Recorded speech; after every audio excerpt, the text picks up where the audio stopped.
really excited to introduce Lisa Brodsky today. Lisa is the Assistant Public Health Administrator and Public Health Emergency Preparedness Manager for the City of Bloomington. Since 2006, she's been managing emergency preparedness. Lisa graduated from the University of Manitoba with a bachelor's degree in criminology and an advanced honors in sociology. Lisa obtained her master's of public health, maternal and child health in 1999 from the University of Minnesota. In 2009, she completed the requirements for her emergency management certification. She lives or has a longtime resident of Bloomington, where she lives with her husband and her 4 children. So join me in welcoming Lisa.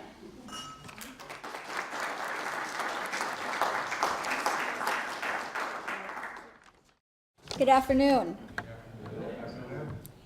It's really quite comforting to see so many familiar faces in the audience, except for maybe Superintendent Fujitaki, but he left, so I'm sure I'll see him later this week. I'm Lisa Brodsky, and I am from Bloomington Public Health, and I did leave some literature on your table about some of the programs that we do over at Bloomington Public Health. Our mission is really to promote, protect, and improve the health of Bloomington residents, and one of the ways we do that is through our Heart Safe program. So our Heart Safe program is really focusing on sudden cardiac arrest. And in the United States, sudden cardiac arrest is one of the leading causes of mortality. We have approximately 350,000 people per year that suffer from sudden cardiac arrest, and only about 5 to 7% of those will survive. In 2011, we had approximately 8,000 EMS responses, and over 10% of those were related to cardiac. So this is a huge issue for us in Bloomington. And you really need to have rapid action by the first person on the scene if you're going to make a difference in that survivability. So this is the chain of survival that the American Heart Association came up with, and it really is used worldwide now as a guideline for response to sudden cardiac arrest. And the Heart Safe program focuses on the first 3 links. So that being early access to care by calling 911 as soon as possible or calling EMS immediately. The CPR, providing chest compressions, and if there's an AED available, using an AED to provide early defibrillation. And what the Heart Safe program does is motivates and empowers people into that rapid action. It gets people to act by simplifying CPR for them. And this is critical because we know that effective immediate CPR can really increase the person's chance of survival. It doubles, if not triples, that person's chance. And as you can see from the chart, every minute that passes, you lose 10% of your survivability. And in Bloomington, if you look at the chart there, in Bloomington, our average response time for EMS is 6.5 minutes. And that arrow is where that falls. So that time between the moment that the person experiences the sudden cardiac arrest to the time of EMS is really a critical time. The Heart Safe program in Bloomington is a program that's a collaborative effort between public health, police, fire, and EMS. And we write grants for this program. We have some funding from Bloomington Community Foundation as well as the Minnesota Resuscitation Consortium, which is through the Medtronic Foundation's Heart Safe Rescue Project. And what we do in our program is we provide CPR and AED training to members of the community, to our volunteers in the community, to staff. We locate AEDs, public AEDs that are in the community, and try and ensure that they are well displayed and people know about them. And we promote more AEDs in public places in the community. We also have built loaner kits out for residents who want to teach CPR to their friends, their neighbors, their places of business. We have 6 loaner kits available. And since we started the program in 2012, we have trained 106 trainers. So these are people that can go out in the community and train other people. We have also trained approximately 600 individuals on anytime CPR. And I say approximate because not everybody reports back to us how many people they have trained. So our trainers, which include firefighters, it includes our community emergency response team members, our medical reserve corps, or even lay people. They go out, they borrow a kit, and they'll go out and do some training in their neighborhood, at their neighborhood watch block captain parties, in their place of business. And we don't always know exactly how many people they reach, but we know we've done at least 600, but the number is probably closer to 1,000. We are currently preparing to actually write an application to become a heart-safe community. We earn heartbeats for our activities in Bloomington, and in order to become a heart-safe community, you need 750 heartbeats to actually apply and get that official designation. We have approximately 2,000, so we're about ready to apply. So now I'm going to introduce Brian to you. He is a success story, a survivor of a sudden cardiac arrest. Brian had his sudden cardiac arrest approximately a year and a half ago, and he is here today to talk about that. Brian is a 32-year Bloomington resident, and where he lives with his wife Debbie, and he's also a professional square dance caller. So if we have finished early and you guys want to move around, I'm sure Brian can assist. He also works for Quicksilver Express, and he's going to talk to you about his story.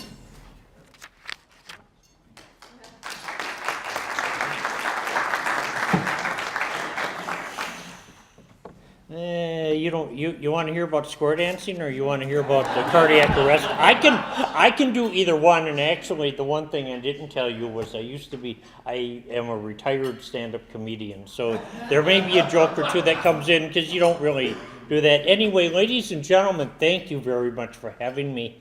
My name is Brian Freed, and on September 11th, 2012, I woke up. And if you've ever had that feeling about, hey, Toto, we're not in Kansas anymore, that's where I was. I was in the hospital. Now, I didn't know why, I didn't know where. They told me that I had had a cardiac arrest at home. And actually, my wife found me on the kitchen floor. She called 911, and although she didn't, she had no formal training to do CPR, she started it. The 911 operator, which is actually the gentleman right behind my wife, walked her through what she was to do. Within 3 minutes, we had our first police officer there with an AED. Within about 6 to 7 minutes, the ambulance had arrived with, let me get there. With that little thing, it's called the Lucas device, by the way. It provides it does 100 chest compressions per minute, and it's electric, and well, actually it's battery powered, but they can plug it into a wall socket if they need to, and that's what they used on me, by the way, to get my heart started. I spent a week, almost a week in induced coma. They lowered the temperature of my body down to about 89 degrees, and that was for about a 24-hour period, and then they warm it back up. Why they do that is they don't know how long you've been without oxygen, and what it does is it slows your body down, which helps protect your vital organs. And also, they try to stave off the, please forgive me here. That's one of the things that I've got, just my short-term memory sometimes leaves me. But it helps you, because they don't know, the more that your brain is without oxygen, you never get your brain cells back. I mean, they don't regrow. So the most, after every minute you lose about 10%. And so actually, if you would go 10 minutes without oxygen, pretty much you might be alive, but you're brain dead. They think I was without oxygen. They think I was without oxygen for less than a minute. As they can't ever tell for sure because nobody witnessed me going down. My wife walked into the house. found me on the floor, and you know, the rest is history. I woke up, and I'm going to share some of these things are going to be kind of the emails that she sent out. I will say this: my wife had never text messaged anybody in her life before that. She was giving text updates to friends of mine, but some of it was she wrote to my sister, who I have a sister who lives down in Texas, and she wrote a thing saying, she wrote, "Dear, hi Robin, didn't want to bother you or call you at night, but Brian had a cardiac arrest last night. We'd just come home from getting his haircut. Stayed outside to get the hose and sprinkler on our tree, and he went into the house. I found him lying on his back in the kitchen, called 911, started CPR, et cetera, et cetera. He's in ICU at Fairview Southdale. They are keeping his body cooled to prevent more brain damage. The doctors don't know if there was any, but his pupils were responsive, and he was twitching tonight, which apparently is a good thing. I'm home for a little sleep right now, and then back to the hospital. I'll let you know if you need to come up." And that was actually one of the first ones she sent. That's my big sister lives down in Texas. She sent a thing for, which was actually, it's kind of my, it's one of my favorite emails that she shared with me. And it was written to several people, but it just said, "Good morning. Brian had a good morning yesterday. He was warm gradually and became conscious at 8:30 a.m. He couldn't talk with the breathing tube still in, but he could understand what we said. He was able to follow commands and turned in my direction when asked. He seemed to recognize my voice. He was taken off the medication that paralyzed him so he could move around. The EEG ladies came in and installed the sensors on his head to look for brain waves. After the neurologist took a look at the readouts, he said there was no damage to the brain." I'm telling you, she looked at that doctor and said, "You got the wrong guy. I've been married to him for 30 years. Okay, that's a married joke for, guys will understand that. I'm not sure if the women will, but that's for the married guys out there. So they tried to, apparently I'm told that they tried to wake me up a couple of times, and apparently I'm not sure what breathing tubes look like, but apparently I did not cooperate. Apparently I would wake up and I would, and apparently you just can't grab it and pull it out. You have to, people can, if you know about it, you can maybe explain it to me one day, and so anyway, it took them a while, but I'm here to tell you that if it were not for the CPR, I don't know if I would be here. I really cannot say.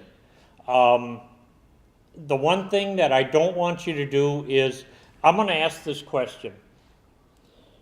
Has anybody ever taken the CPR class? I mean, even if it's the quick one, God bless you.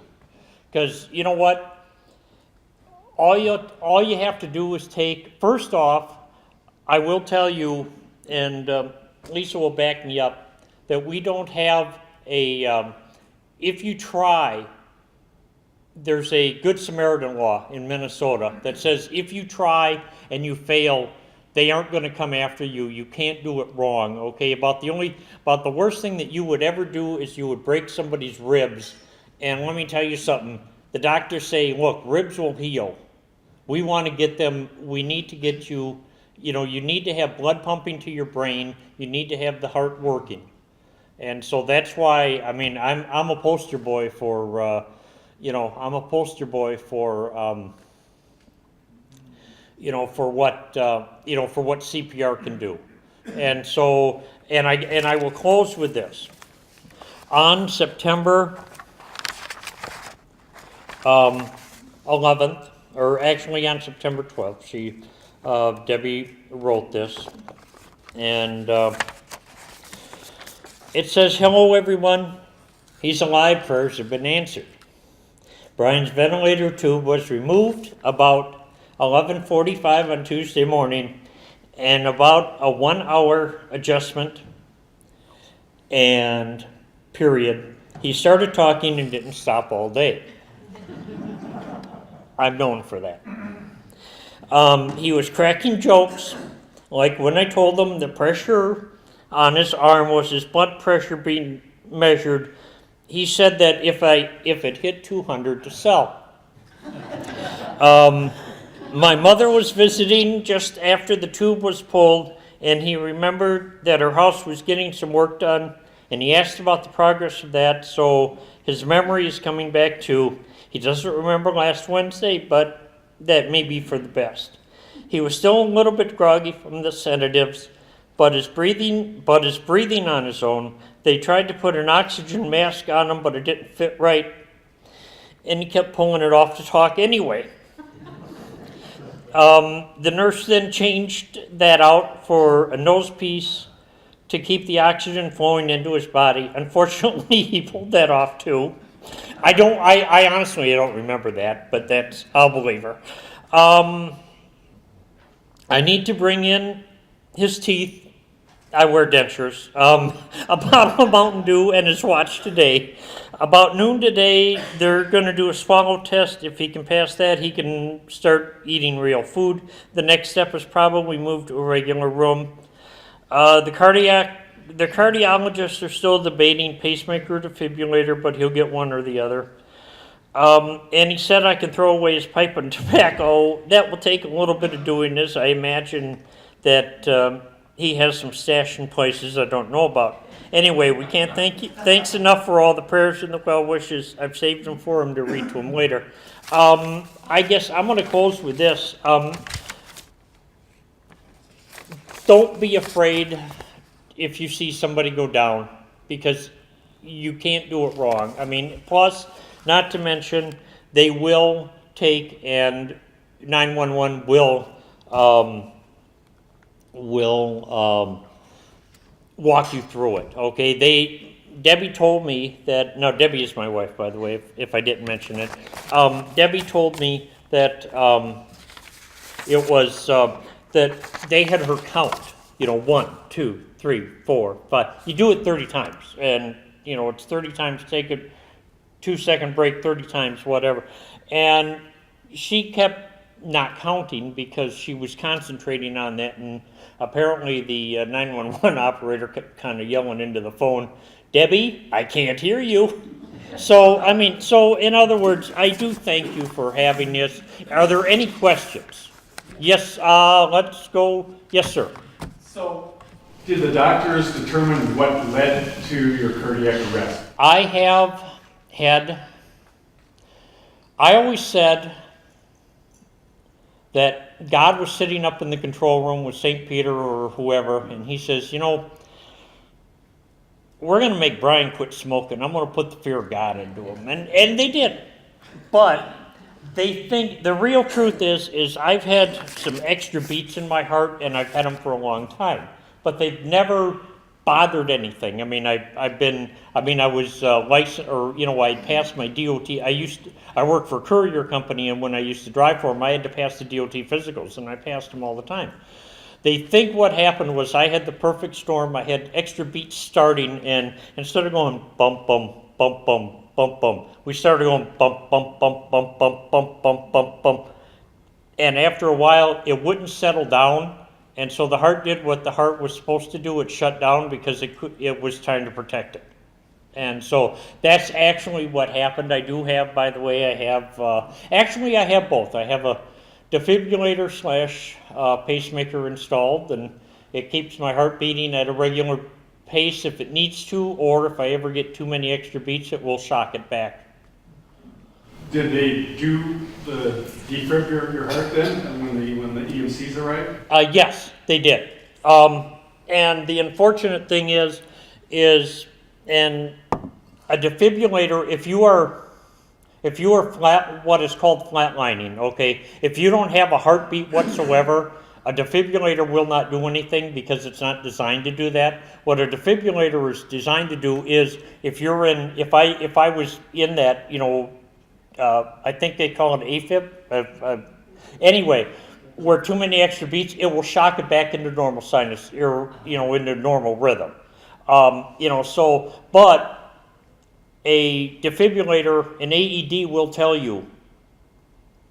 It'll tell you. I mean, you hook it up, and if there's a beat, it'll tell you don't do it. If they're flatlining, the thing will tell you to do CPR. So, and there was another, yes, sir. The sudden heart arrest is because of some disease, or it can happen anyway? Well, sometimes it happens because you have a weak heart. Sometimes it happens if you have a blockage. And I don't know, I don't want to bore you with all the details. Okay, we got a few minutes more here. Do you know what the difference is between a heart attack and a cardiac arrest? A heart attack is a plumbing problem. That's where you see guys or people get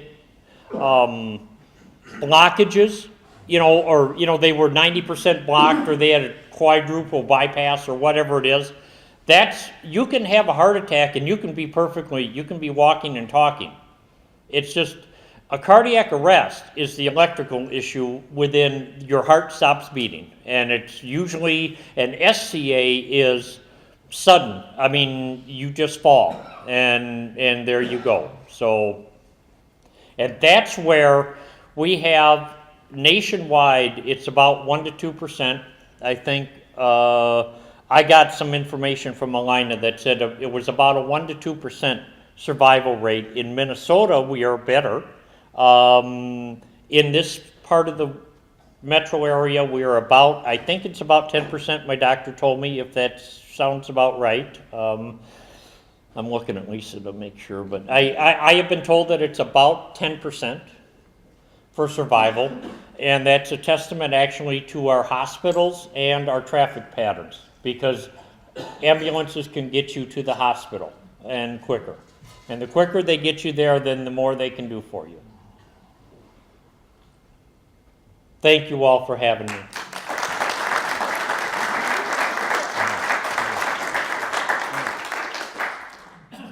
So I just wanted to reiterate a couple of things. First of all, sudden cardiac arrest can happen to anybody. And I do have some brochures. Our survivor story in our brochure happened to an 18-year-old girl working at the Mall of America. So it doesn't matter if you're 18 or 80, it can happen to anybody. And there are things that you can do. What are some of the things, I'll turn it to you, I heard you were a very interactive audience. What are some of the things that you think you can do to help reduce the impact of sudden cardiac arrest? Training, take CPR, and we can come back another time. We actually have a lot of the firefighters, Bloomington firefighters, trained to do CPR training. I'm sure they would be happy to come out and do training for this group. What else? Have AEDs in your offices. Correct. How many of you do have AEDs in your office? How many know where the AED is? Okay. How many know how to use it? How often are the batteries checked? That actually is very regulated, and part of our program is to get people to sign up to get reminders, but annually the batteries are checked, and it has to be looked at. The machine has to be calibrated, so it is calibrated and checked regularly. I know, Diane, I don't want to put you on the spot, but did you want to share the save that we had at the Bloomington Ice Garden recently? Well, the Chief Potts mentioned last week that there was a police behavior recognition ceremony, and a couple of the people being recognized. One was our manager at the Bloomington Ice Garden. And this was actually referred to when the president of Fairview Southdale, came to speak to us a couple of months ago. We talked about this survivor of a sudden cardiac arrest at the Ice Garden, came in, and thanks to a lot of quick action at the Ice Garden and then again at the hospital, he made pretty much a complete recovery. Well, this manager, along with a head of a county employee who happened to be there at the Ice Garden at the time, were recognized last week. And basically what happened was there was an older gentleman playing hockey. They have a lot of older men who like to play pickup hockey over at the Ice Garden every week. And he suddenly fell ill and kind of signaled that he wasn't feeling well, and then went down and went into sudden cardiac arrest. Immediately, our ICE Guard manager, who happened to be there at the time, saw it happening, started CPR, saw the Hennepin County employee, motioned her to come over. So she started doing CPR while he went to get an AED. 911 was called. They arrived very, very quickly. The police were there, the paramedics, and he remarkably made a pretty rapid recovery and was actually conscious when police arrived. And they said, "Are you sure that this was a sudden cardiac arrest?" Because they're rarely speaking right after an incident, like we just heard today with Brian. And he did indeed have sudden cardiac arrest, was taken to Fairview Southdale, wonderful treatment there. And he actually was present at the ceremony last week when our ICE Guard manager was honored and said, "I was in the right place at the right time. I couldn't have been in a better place." And feels very, very lucky to be alive today. So that's really the power of knowing CPR and then also having those AEDs available in the workplace. Diane, how Yes. old was this fellow? He was probably in his late 60s, I believe. Did you hear somebody call him elderly?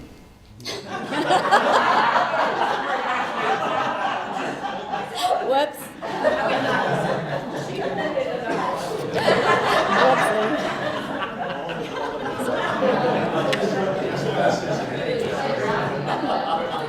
So I just want to wrap up with hands-only CPR is very easy to learn.